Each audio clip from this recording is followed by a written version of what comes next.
Hai semuanya, pernah nggak kalian ngerasa gagal banget sampai rasanya mau marah sama diri sendiri? Atau kalian pernah nggak duduk sendirian di kamar, mikir, kenapa sih aku selalu salah? Kenapa sih aku nggak pernah cukup? Kalau iya, kalian nggak sendirian. Banyak banget orang yang ketika gagal, refleks pertama mereka bukan belajar, tapi langsung nyalahin diri sendiri. Saya mau ngajak kalian ngobrol santai soal ini, tentang bagaimana caranya kita bisa menerima kegagalan, tapi tanpa harus membenci diri sendiri. Karena percaya atau enggak, nyalahin diri itu bukan bikin kita makin kuat, malah bikin kita makin rapuh. Yuk, pelan-pelan kita kulik bareng-bareng. Pertama, kita harus ngerti dulu, kenapa sih kita nyalahin diri sendiri pas gagal? Nah, secara psikologis, ternyata otak kita itu kayak punya mekanisme bertahan hidup yang aneh. Waktu kita gagal, otak pengen nyari penyebabnya biar kita nggak jatuh ke lubang yang sama. Tapi masalahnya, seringkali penyebab itu kita arahkan ke satu titik, diri sendiri. Padahal, kegagalan itu seringkali nggak sesederhana itu. Banyak faktor lain yang main, tapi kita suka lupa. Contohnya, kalian gagal di ujian masuk kampus, kalian langsung mikir, aku bodoh, aku nggak pinter, aku emang payah. Padahal mungkin soal yang keluar emang di luar prediksi, mungkin kalian lagi kurang tidur, atau bahkan mungkin kalian kurang dapat bimbingan belajar yang tepat. Tapi otak kita simple, nyalahin diri sendiri itu lebih cepat daripada mikir faktor-faktor lain. Sekarang, coba kita masuk ke subtema penting. Perbedaan antara tanggung jawab dan menyalahkan diri. Kadang orang mikir, kalau kita nggak nyalahin diri sendiri, berarti kita nggak bertanggung jawab.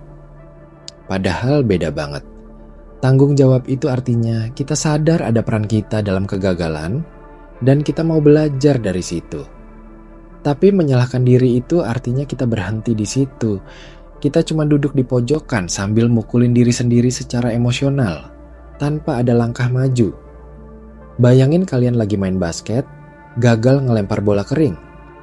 Kalau kalian bertanggung jawab, kalian mikir, oke, lemparanku kurang kuat, aku harus latihan lagi. Tapi kalau kalian nyalahin diri, kalian mikir, aku emang payah main basket, aku nggak bakal pernah bisa. Nah, beda kan rasanya? Yang satu bikin maju, yang satu bikin kalian nyangkut di tempat. Lanjut, kita bahas soal self-compassion atau kasih sayang ke diri sendiri. Ini penting banget. Kadang kita diajarin buat baik sama orang lain, tapi lupa diajarin buat baik sama diri sendiri. Padahal, kalau kalian gagal, yang kalian butuhin bukan cambukan, tapi pelukan. Bukan berarti kalian memanjakan diri atau cari-cari alasan, tapi kalian belajar buat ngomong ke diri sendiri. Aku gagal, tapi itu nggak bikin aku jadi orang yang buruk. Banyak riset yang nunjukin kalau orang-orang yang punya self-compassion lebih tahan banting menghadapi kegagalan. Mereka bukannya nggak sakit hati waktu gagal, tapi mereka bisa memproses sakit hati itu dengan sehat. Mereka nangis, mereka kecewa, tapi mereka nggak ngecap diri mereka dengan label-label negatif. Mereka tetap bisa bilang, aku berharga meskipun aku gagal. Sekarang saya mau ajak kalian mikir pakai logika. Kenapa nyalahin diri nggak masuk akal? Gini, bayangin kalian punya teman yang gagal. Misalnya dia gagal diterima kerja. Apa yang kalian bilang ke dia? Kalian nggak mungkin bilang, kamu emang bodoh, kamu nggak layak kerja. Nggak kan? Pasti kalian bilang, santai, mungkin belum rezeki, coba lagi. Nah, kenapa pas kalian sendiri yang gagal, kalian malah ngomong jahat ke diri sendiri? Kenapa standar kita ke diri sendiri beda banget sama standar kita ke orang lain? Ini yang disebut dengan inner critic, si pengkritik dalam kepala. Semua orang punya, tapi kalau kita nggak hati-hati, suara ini bisa jadi terlalu keras dan nutupin semua suara lain, termasuk suara kasih sayang. Tugas kita adalah belajar ngecilin volume si inner critic ini, biar nggak mendominasi pikiran kita setiap kali gagal. Oke, sekarang masuk ke bagian praktis. Gimana caranya menerima kegagalan tanpa nyalahin diri? Pertama, berhenti sebentar. Napas dulu. Waktu gagal, jangan langsung meledak dengan pikiran-pikiran negatif. Ambil jeda, kasih ruang buat diri kalian. Kalian boleh kecewa, boleh sedih, tapi jangan langsung ambil kesimpulan besar kayak, aku nggak berguna. Kedua, tulis apa aja yang kalian pelajari dari kegagalan itu. Ini kelihatan klise, tapi powerful banget. Misalnya kalian gagal presentasi, coba tulis. Apa yang kurang? Persiapan kurang? Nervous? Kurang? Latihan ngomong? Dengan nulis ini, kalian geser fokus dari aku gagal karena aku payah. Jadi, aku gagal karena ada hal konkret yang bisa diperbaiki. Ketiga, bayangin kalian lagi ngomong ke sahabat. Kalau sahabat kalian yang gagal, apa yang bakal kalian bilang? Nah, sekarang coba bilang itu ke diri kalian sendiri. Kadang kita butuh jarak kayak gini biar sadar, oh iya, harusnya aku juga bisa lebih baik sama diriku sendiri.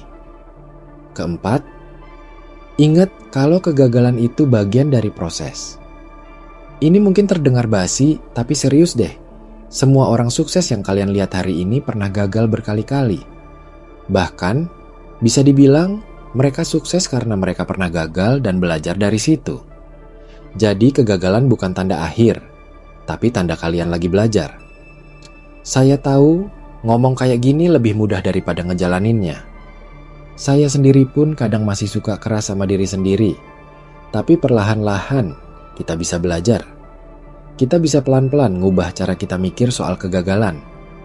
Bukan buat cari-cari alasan, tapi buat belajar dengan cara yang sehat. Ada satu hal lagi yang mau saya angkat. Budaya kita sering ngedorong perfeksionisme. Dari kecil kita diajarin buat selalu jadi yang terbaik, selalu ranking 1, selalu menang. Jadi waktu kita gagal, kita ngerasa seolah dunia runtuh. Padahal hidup itu nggak hitam putih, nggak selalu soal menang atau kalah. Ada banyak area abu-abu di mana kita bisa berkembang, meskipun nggak sempurna. Perfeksionisme ini sering jadi racun yang bikin kita nggak bisa nerima kegagalan. Karena di kepala kita, kalau nggak sempurna, berarti gagal total. Padahal, progres kecil itu tetap progres. Kalau kalian bisa ubah mindset ini, hidup kalian bakal terasa jauh lebih ringan. Terakhir, saya mau ajak kalian untuk mikir ulang soal identitas. Kadang kita terlalu nempelkan identitas kita ke hasil. Misalnya, kalau gagal ujian, kita langsung mikir, aku bodoh. Kalau ditolak kerja, kita mikir, aku nggak berharga. Padahal, hasil itu bukan identitas. Hasil itu cuma cerminan dari momen tertentu, bukan siapa diri kalian secara keseluruhan. Kalian itu jauh lebih dari sekadar kegagalan kalian. Kalian itu kumpulan dari mimpi-mimpi kalian, usaha-usaha kalian, nilai-nilai kalian, hubungan kalian dengan orang lain. Jangan biarkan satu kegagalan mendefinisikan siapa kalian. Jadi, kalau kalian lagi ngerasa gagal, kalau kalian lagi kecewa sama diri sendiri, saya mau bilang, pelan-pelan ya. Napas dulu. Kalian gak sendirian. Kalian berhak buat kecewa, tapi kalian juga berhak buat bangkit. Jangan biarkan suara negatif di kepala kalian jadi satu-satunya suara yang kalian dengar.